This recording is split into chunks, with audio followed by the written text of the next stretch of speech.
Hi, this is Kashpunisa Bagewari. Welcome to my channel. In this video, I am going to talk about Amazon DynamoDB DAX. So this is first part, and in this video, I will give an overview about that DynamoDB accelerator. So first thing first, let's see agenda for today. First, I will introduce you with that DAX, and we will see how it works. We will see usage notes and benefits. So let's start with DynamoDB Accelerator. It is nothing but the DynamoDB DAX. It is fully managed, highly available in-memory cache for DynamoDB. So if your application is read heavy and you are using DynamoDB and you are looking for some in-memory cache, so DAX is best suit for you. It delivers up to 10 times performance improvement, millisecond to microseconds, even and billions of requests per second. So as I say, if your application is read heavy and you are getting millions of requests per second to your application, so you can get benefit of DynamoDB Accelerator to improve performance of your application. It handles cache invalidation, data population, and cluster management. So as it is fully managed, you no need to worry about handling all these things. It will get take care by DAX itself. It is compatible with existing DynamoDB API calls. If you are already having application with DynamoDB and later you decide to go with DAX, so it is compatible and there is no more extra efforts to put to use that DAX. It enables with just few click from console or using AWS SDK. So it is easy to set up and enable it. And it best for high performance read application. It saves cost to DynamoDB RCU. So if already some data is cached in DAX, so you can use that cache data and less requests pass through the DynamoDB and you can save cost on read capacity units of your DynamoDB table.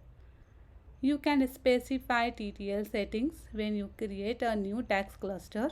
So how long you want to cache that data, you can set time to live setting when you create new DAX cluster. So now let's see how it works. So this is high level architecture of DAX.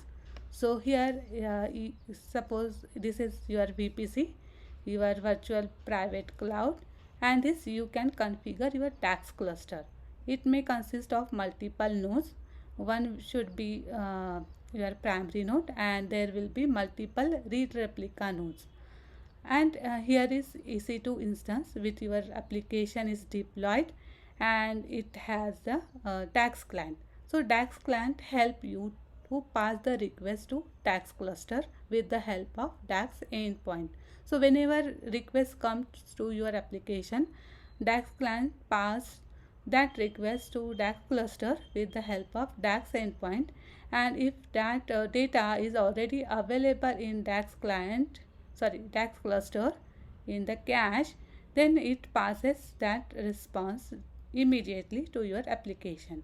If it is not cached in DAX cluster, it forwards that same request to DynamoDB table and it fetches that data and it again caches that response and that response it passes to your application.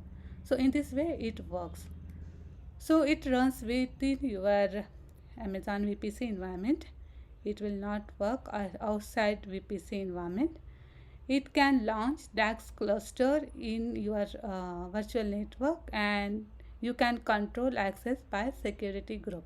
So your DAX cluster and EC2 instance, you can control the network traffic with the help of security group. So you can maintain the security of your application and DAX cluster as well with the help of security group. And it supports two type of caching. One is item cache and second is query cache. So whenever your application use get item or batch get item, that is nothing but the item cache.